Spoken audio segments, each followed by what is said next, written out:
Je prends quelques secondes pour vous dire que le contenu des vidéos qui vont suivre est aussi disponible sous forme de PDF. Donc, si ça vous intéresse, je vous invite à cliquer sur le lien au bas de la vidéo pour télécharger le PDF en question. Je vous souhaite donc un bon visionnement et une bonne lecture. Dans cette vidéo, nous allons voir des informations sur le chakra du troisième œil, mais surtout sur l'harmonisation active du chakra du troisième œil. Alors, premièrement, son nom.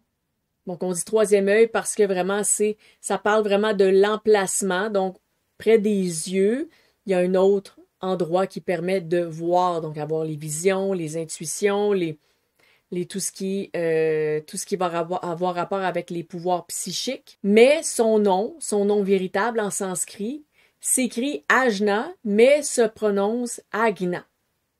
Donc, vous pourrez aller écouter la vraie prononciation par quelqu'un vraiment qui parle une langue plus rapprochée du sanskrit que moi qui parle français. Mais ça s'écrit Ajna, mais ça se prononcerait Agna. Alors, pour ce qui est du dessin, vous l'avez dans le PDF. En fait, c'est un triangle vers le bas dans un cercle. Le cercle représente le chakra parce que c'est un centre d'énergie et les chakras sont représentés visuellement sous la forme de fleurs de lotus. Dans le cas du chakra du troisième œil, là, on a augmenté le nombre de pétales au fur et à mesure des chakras, mais le chakra du troisième œil n'a que 2 pétales. Les 2 pétales sont de chaque côté du cercle, donc ce que ça fait, c'est que ça ressemble à un œil, parce qu'on a un cercle, on a un triangle dedans et 2 pétales de chaque côté, donc le chakra du troisième œil ressemble un peu à un œil. Alors, pour le dessiner, ça va être assez simple à dessiner, justement, vu qu'il y a juste 2 pétales et bon, la géométrie est assez simple, donc vous pouvez le dessiner et là, vous allez mettre votre focus sur le fait que vous allez travailler sur votre troisième œil et on le dessine dans les teintes d'indigo. Donc, indigo et ce qui va être près de la couleur indigo, vous pouvez vous repérer sur une charte des couleurs, mais on ne veut pas aller trop vers le violet, le mauve, on ne veut pas aller non plus trop vers le bleu pâle, parce que sinon on va tomber dans le chakra de la gorge ou chakra de couronne. Alors on veut rester le plus près possible d'indigo quand vous allez mettre vos teintes pour faire votre dessin. Maintenant, nous allons voir l'activation naturelle du chakra du troisième œil. Donc on va avoir 4 idées. Qu'est-ce qu'on peut faire pour aller stimuler notre chakra du troisième œil, mais de manière naturelle, sans nécessairement faire de soins d'énergie ou vraiment de méthode dans l'énergie? Qu'est-ce qu'on fait dans la vie de tous les jours qui peut activer ce chakra? Alors, première idée, eh bien, c'est étudier. Étudier, c'est étudier au sens large. Donc, c'est pas nécessaire d'être à l'école, de faire des études, d'être vraiment plongé dans des manuels scolaires, de faire des travaux, de faire ensuite des examens. C'est pas nécessairement étudier dans ce sens-là, même si oui, il va y avoir un lien.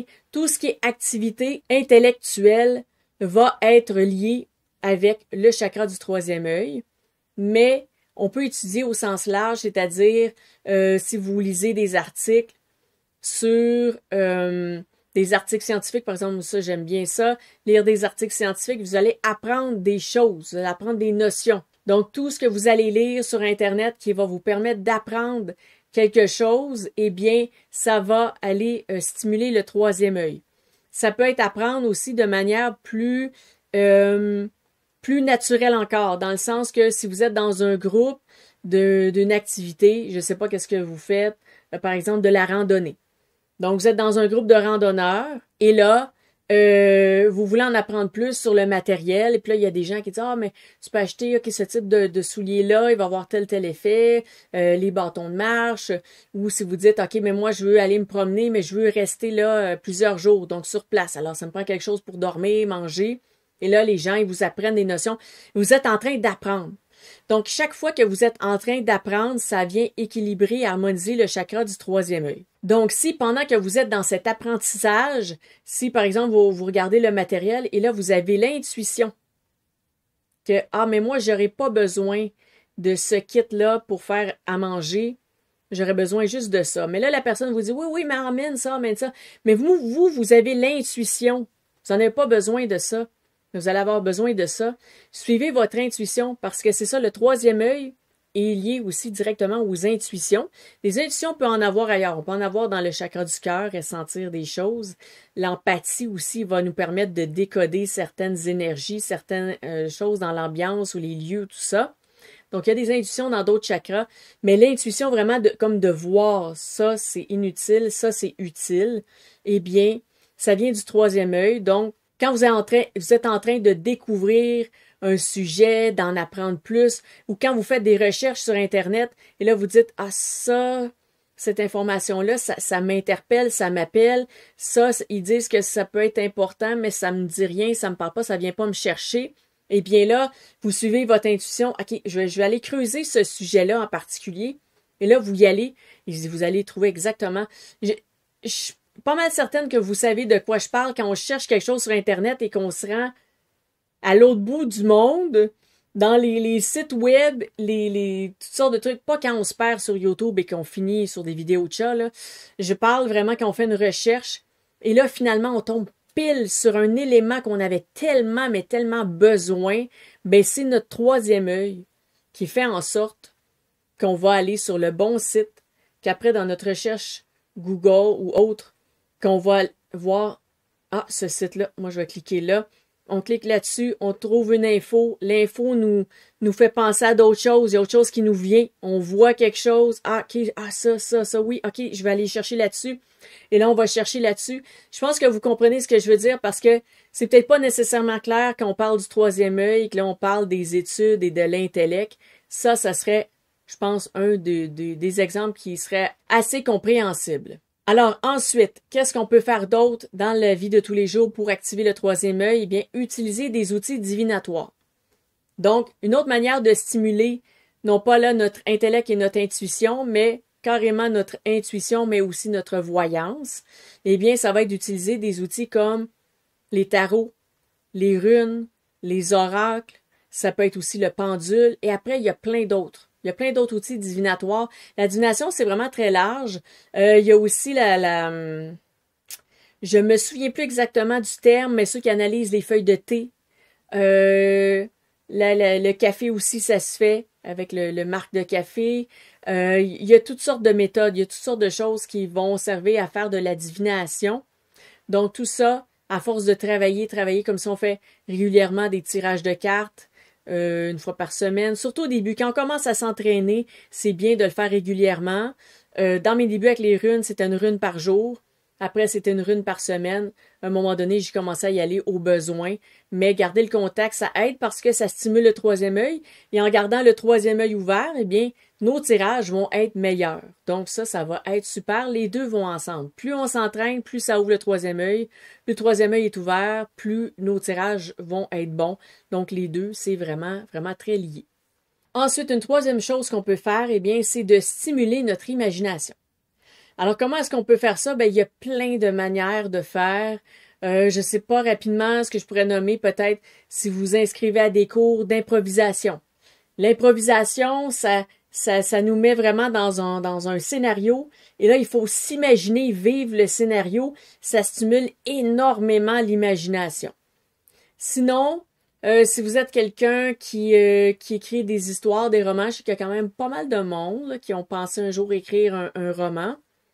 Eh bien, ça va stimuler l'imagination parce que là, on est dans notre tête, on voit des choses qui n'existent pas. On va vraiment, l'imagination, c'est très près de la visualisation. Et la visualisation, elle s'utilise en ésotérisme, en magie, en tout ce qui est énergie. Et l'imagination, eh bien, c'est vraiment pour le plaisir de se perdre dans notre imaginaire, de se détacher du monde réel, des choses comme ça. La visualisation, elle, ça va être pour éventuellement avoir un impact dans l'énergie. Donc, la visualisation, c'est comme l'imaginaire qui se lie aux autres chakras et qui fait une action réelle dans le concret, tandis que l'imaginaire, on reste dans notre tête. Mais puisque c'est très très près, le fonctionnement est similaire, ça va aussi aller aider à activer le troisième œil, parce que quand on va essayer de faire une visualisation, par exemple pendant une méditation guidée, là on va vous dire, OK, visualisez que vous êtes dans tel endroit, par exemple dans un temple elfique, bien, si on a stimulé notre imagination avant, on va avoir la facilité à visualiser le temps pelvique parce qu'on va déjà avoir un visuel de l'endroit. Donc ça va aider aussi. Ensuite, quatrième activité qu'on peut faire pour stimuler naturellement notre troisième œil, eh bien, c'est de regarder justement des médias qui nous font rêver. Donc, ça peut être des séries fantastiques, des films. Par exemple, justement, je parlais elfique, je parlais de choses elfiques. Le Seigneur des Anneaux, ça amène dans un autre univers. C'est pas ultra magie, parce qu'il y a pas tant de magie. Finalement, il y a un magicien, il n'y a pas tant de magie que ça. Il y a des créatures, il y a toutes sortes de choses. Donc, l'imaginaire est quand même là. Ça fait rêver aussi. Donc, tout ce qui va nous amener dans un autre univers. Ça peut être des jeux vidéo. Là, je sais qu'il y en a parfois qui vont être contre les jeux vidéo. Personnellement, moi, j'ai rien contre ça du tout. C'est un outil comme un autre. C'est un divertissement comme un autre. C'est une activité comme un autre. Tant que c'est utilisé correctement, de manière dosée, bien sûr, ça va être parfait. Parce que on peut autant se perdre dans notre imaginaire à faire mille autres choses que des jeux vidéo et perdre notre temps en faisant autre chose que ça. Mais les jeux vidéo, ça va faire rêver. Ça va nous permettre d'aller dans un autre monde, de voir autre chose, d'agrandir aussi notre vision. Parce que là, on n'est pas pris dans OK, là, il y a une table, il y a un bureau, c'est tout. Il y a juste ça, là. À chaque fois que je reviens dans cette pièce-là, il y a une table, il y a un bureau, là, il y a des fils à terre parce que l'ordinateur est branché, tout ça, la caméra. Et à chaque fois que je reviens, c'est toujours la même chose. Tandis que dans un jeu vidéo, là, je vois des choses nouvelles à chaque fois. Et dans chaque nouvel univers où j'entre, c'est encore des choses différentes, bien sûr. Ça va se ressembler parce que les humains s'inspirent de ce qu'ils connaissent, mais je veux dire, ça va quand même être des mondes tout à fait nouveaux.